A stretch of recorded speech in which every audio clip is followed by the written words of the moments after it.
मैं जया। आज हम लोग पढ़ेंगे कंपोनेंट ऑफ फूड। इससे पहले हमने पढ़ा है फूड एंड इट्स सोर्सेज। अगर आपने वो वीडियो नहीं देखा है तो उसको पहले देखें, तो आपको चीज़ें ज़्यादा अच्छे से क्लियर होंगी। ऐसा नहीं है कि आप इसे पढ़ेंगे तो चीज़ें क्लियर नहीं होंगी, लेकिन एक रिलेटेड पार्ट है तो उसे पढ़ेंगे तो आपको ज़्यादा अच्छे से चीज़ें क्लियर हो पाएंगी। आपने इससे पहले क्या पढ़ा था? तो इससे पहले हम लोगों ने पढ़ा था कि what is the food and what's the requirement of the food for the human beings of the living creature. और नेक्स्ट पार्ट में हम क्या पढ़ने जा रहे हैं? तो हम पढ़ने जा रहे हैं कंपोनेंट ऑफ फूड। और क्या पढ़ेंगे कंपोनेंट ऑफ फूड के में? हम ये क्या पढ़ना है? Type of food. Type of food में क्या देखेंगे कि इसके में energy giving food, body building food, protective food क्या होती है, क्या होता है कार्बोहाइड्रेट्स, क्या रिक्वायरमेंट है बॉडी को कार्बोहाइड्रेट्स की, टाइप्स ऑफ कार्बोहाइड्रेट्स क्या है, फैट्स क्या है, विटामिन क्या है और प्रोटीन्स क्या है। और इसके बाद हम विटामिन का पूरा एक चैप्टर पढ़ेंगे, क्योंकि यहाँ से विटामिन में से बहुत सारे क्वेश्चन आते हैं, चाहे वो कॉम्पिटिटिव लेवल पर हो और या फिर आप बोर्ड लेवल पर भी वहाँ से क्वेश्चन देख सकते हैं। तो हम सबसे पहले ये जानना आपको कंपलसरी है कि ये जो फूड है एक्चुअल होता क्या है। तो फूड क्या है बेसिकली?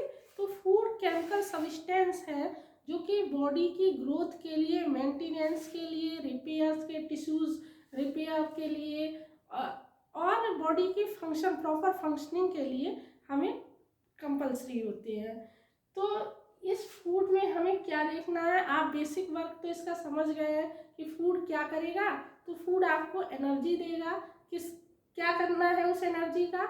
बॉडी उस एनर्जी को यूटिलाइज करेगी, यानी बॉडी एक्चुअल फूड को यूटिलाइज करेगी और आपको क्या देगी? एनर्जी। और उस एनर्जी का आप अपनी बॉडी के फंक्शनिंग में यूज करेंगे। तो हम चैप्टर को स्टार्ट करते हैं, और स्टार्ट करते हैं तो क्या देखते हैं कि type of food. Type of food कितनी तरह के हो सकते हैं? तो फर्स्ट टाइप ऑफ फूड क्या है? Energy giving food. ऐसा फूड जिससे हमें एनर्जी मिलेगी, उनको हम क्या कहेंगे? Energy giving food. जैसे कोई बीमार हो गया है या फिर किसी को लेकनेस फील हो रही है, बहुत कमजोरी फील हो रही है, तो उसको हम सबसे पहले कौन सा फूड देंगे? Energy giving food. क्यों?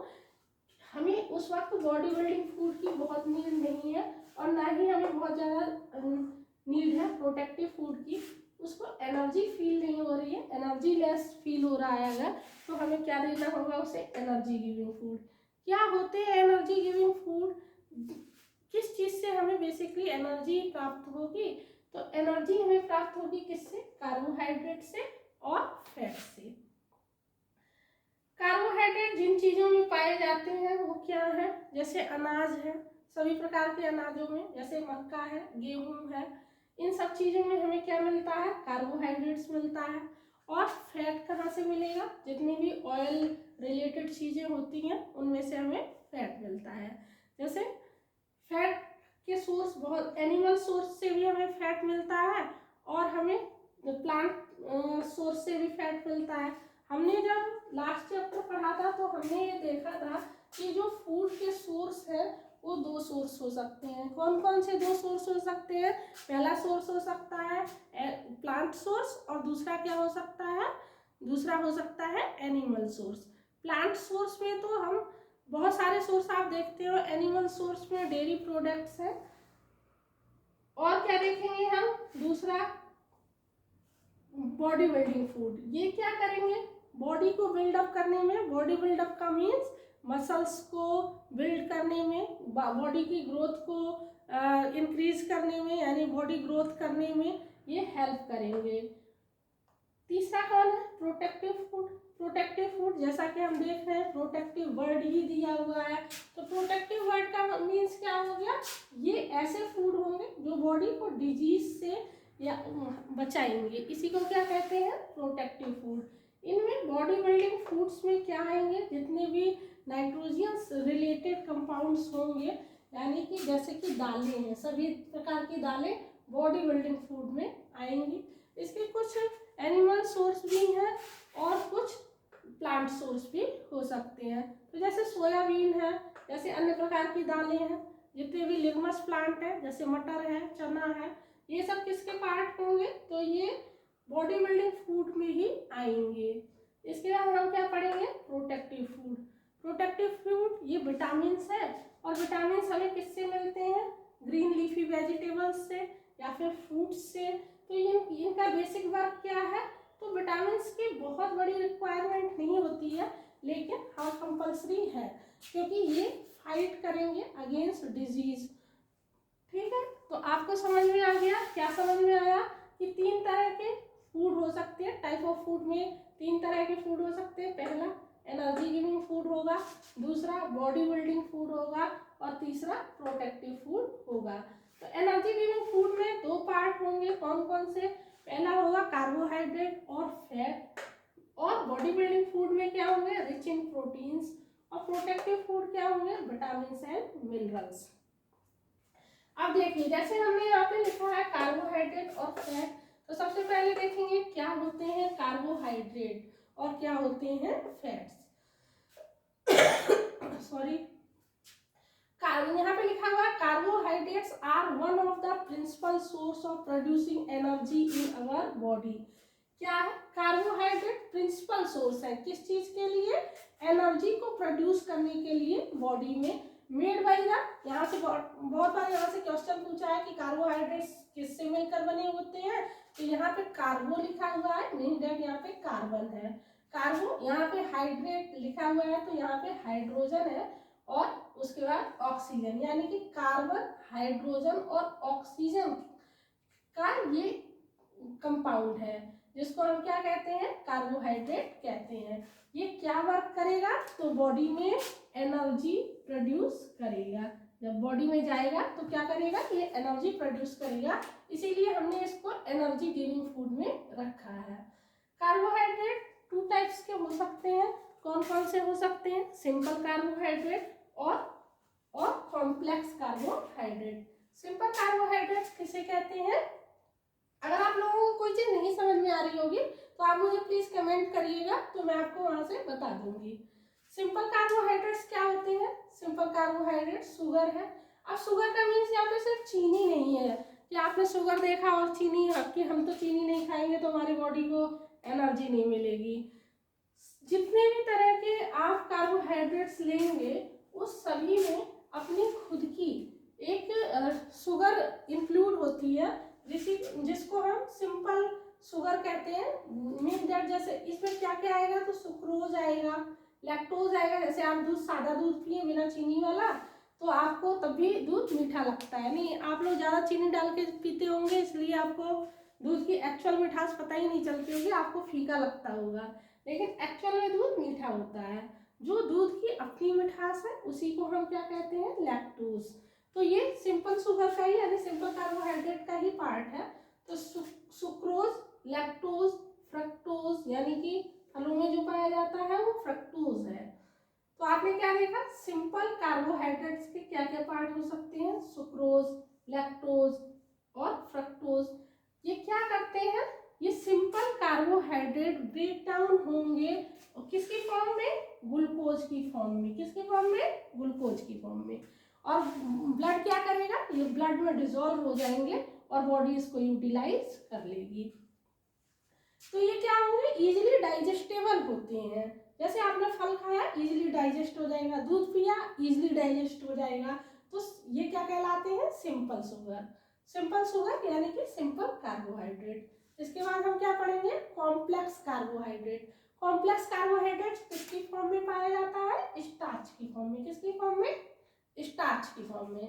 स्टार्च क्या करेंगे, ये जो कॉम्प्लेक्स कार्बोहाइड्रेट है, बॉडी का तो अपना फंक्शन है, बॉडी तो अपने मैकेनिज्म पर ही वर्क कर रही है, वो सबसे पहले वो किसी भी चीज को तभी लेगी जबकि वो सिंपल फॉर्म में हो जाएगा। तो कॉम्प्लेक्स कार्बोहाइड्रेट जो है वो सबसे पहले ब्रेक डाउन होंगे सिंपल कार्बोहाइड्रेट पर में, और उसके बाद में ब्रेक डाउन होंगे ग्लूकोज में, और उसके बाद ये यूटिलाइज होंगे। तो जो अब आपको 2 चीजें याद रखनी है यहाँ से, सिंपल कार्बोहाइड्रेट क्या है, शुगर है, और कॉम्प्लेक्स कार्बोहाइड्रेट क्या है, तो स्टार्च है। जो कॉम्प्लेक्स कार्बोहाइड्रेट है ये ब्रेक डाउन होंगे, लिखा है ना, break down in the first in the simple carbohydrate then glucose, यानी पहले ये सिंपल कार्बोहाइड्रेट में ब्रेक डाउन होंगे, देन ये ग्लूकोज में ट्रांसफर होंगे।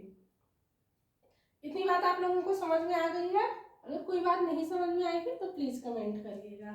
इसके बाद हम लोग क्या देखेंगे? फैट, यानी कि ये एनर्जी, अभी हम किसको देख रहे हैं? एनर्जी गिविंग फूड को। ये एनर्जी गिविंग फूड का ही पार्ट है। कौन कौन सा? कार्बोहाइड्रेट और फैट। कार्बोहाइड्रेट आपको समझ में आ गया? कार्बोहाइड्रेट क्या है?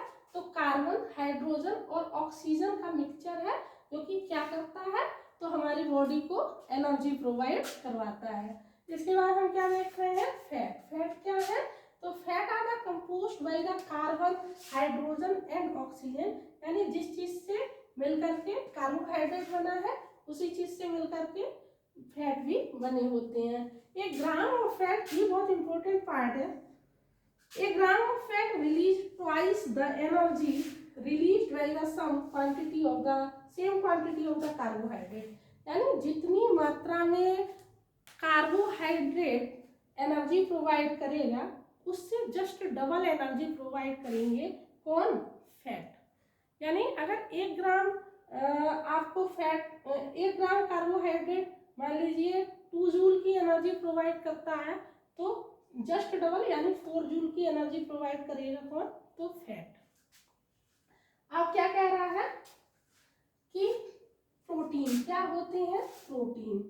Proteins are the nitrogens containing compound. Protein क्या है? नाइट्रोजन कंटेनिंग कंपाउंड है, यानी कि प्रोटीन में नाइट्रोजन पाया जाता है।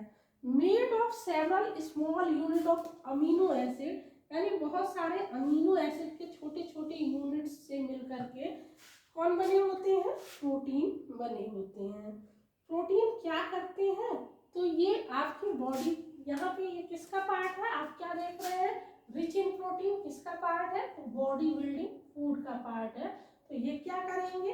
बॉडी को बिल्डअप करने में, यानी कि ग्रोथ को मेंटेन करने में, टिश्यूज को रिपेयर करने में ये हेल्प करेंगे। इसके बाद हम किसको देखेंगे? Vitamins. The protect us from various disease, बहुत सारे डिजीज से हमको बचाते हैं कौन? विटामिन्स।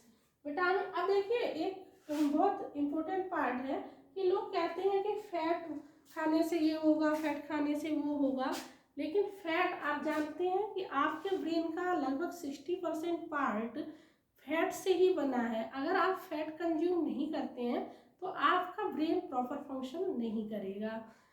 लेकिन आपको ये जानना जरूरी है कि आपको फैट से नहीं बचना है, बल्कि आपको बैड फैट से बचना है, जो कि कोलेस्ट्रॉल के रूप में आपकी आर्टरीज में जमा हो जाता है। आर्टरीज के किनारे पर, जैसे मान लीजिए ये आर्टरीज है। आर्टरीज बेसिकली आप ये समझ लीजिए एक पाइप लाइक स्ट्रक्चर है जिसमें से ब्लड जो है जा रहा है। तो इनके किनारों पर ये, जैसे ये इसकी वॉल है, इसकी वॉल के किनारों पर ये जमा हो जाएगा, और जब कोलेस्ट्रॉल जमा हो जाएगा, कोलेस्ट्रॉल में भी एक तरह की चिकनाई है, फैट है, आप ऐसे समझ लीजिए। अब ये जो जमा हो गया तो ब्लड जाने का जो स्पेस था ये कम हो गया, नैरो स्पेस हो गया। इसीलिए कहा जाता है कि बैड फैट मत कंज्यूम करिए, बहुत ज़्यादा जंक फूड मत लीजिए। ये नैरो स्पेस हो जाएगा तो फिर आपका ब्लड जाने में प्रॉब्लम क्रिएट होगा और हार्ट की डिजीज, हार्ट जो है आपका प्रॉपर फंक्शन नहीं कर पाएगा। लेकिन आप फैट कंज्यूम करिए। जो नट्स में फैट पाया जाता है, जैसे आलमंड है, इसमें जो फैट है, नट्स में पाया जाने वाला जो फैट, वो आपकी ब्रेन के प्रॉपर फंक्शन में हेल्प करता है। तो फैट से बचिए, लेकिन बैड फैट से। ऐसा नहीं कि आप फैट कंज्यूम ही नहीं करें और आपको अलग तरह की समस्याएं आना शुरू हो जाए। तो ये चैप्टर ओवरऑल मैंने आपको यहाँ तक बता दिया है। ये बहुत बड़ा वीडियो नहीं बना रही हूँ क्योंकि विटामिन का अलग से मुझे वीडियो बनाना पड़ेगा और प्रोटीन का भी अलग से मुझे वीडियो बनाना पड़ेगा, क्योंकि प्रोटीन रिलेटेड और विटामिन रिलेटेड काफ़ी सारे इसमें टर्म्स अभी बाकी रह गए हैं।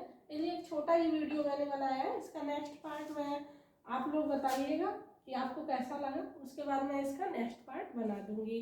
Okay, thank you.